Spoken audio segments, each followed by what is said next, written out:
지난 2022년 공천 헌금 1억 원을 수수했다는 의혹을 받는 강선우 의원이 오늘 오전 경찰의 피의자 신분으로 출석해 조사받고 있습니다.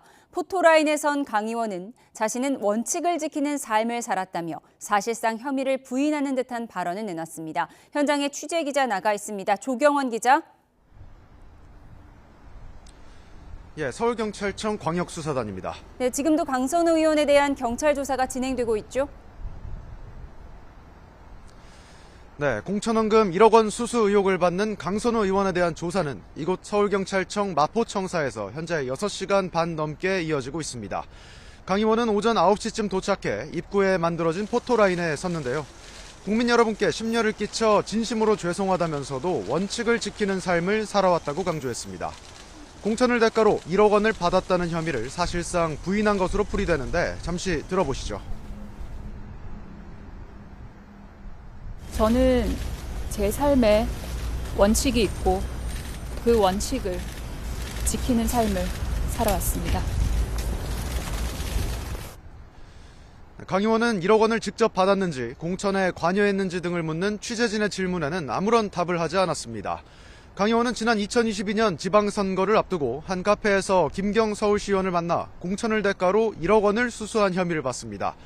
앞서 강 의원은 사무국장이었던 남모 씨의 보고를 받고서야 돈을 받은 사실을 알았고 돌려주라고 지시한 뒤 반환을 확인했다고 해명했습니다. 네, 그럼 오늘 강선우 의원에 대한 조사에서 주요 쟁점은 뭐가 될까요? 경찰은 이번 조사에서 지난 2022년 당시 1억 원 공천 헌금이 오갔던 상황을 재구성하는 데 주력할 것으로 보입니다.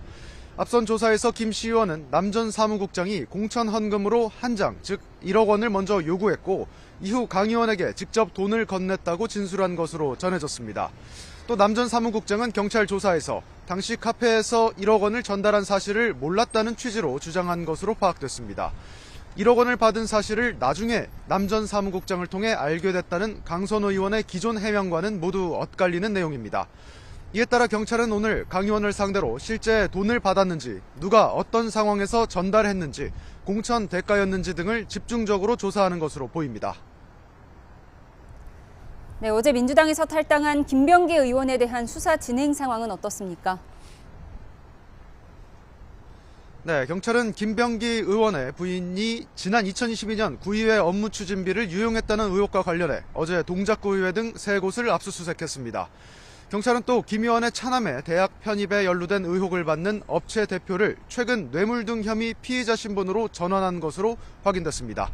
다만 경찰은 김 의원 소환에 대해서는 압수물 분석이 어느 정도 진행돼야 출석이 가능할 것으로 보인다며 아직은 신중한 모습입니다. 김 의원 측은 YTN에 사실관계를 입증할 증거를 준비하고 있다고 밝혔는데 소환 시점이 언제가 될지 주목됩니다. 지금까지 서울경찰청 광역수사단에서 YTN 조경원입니다.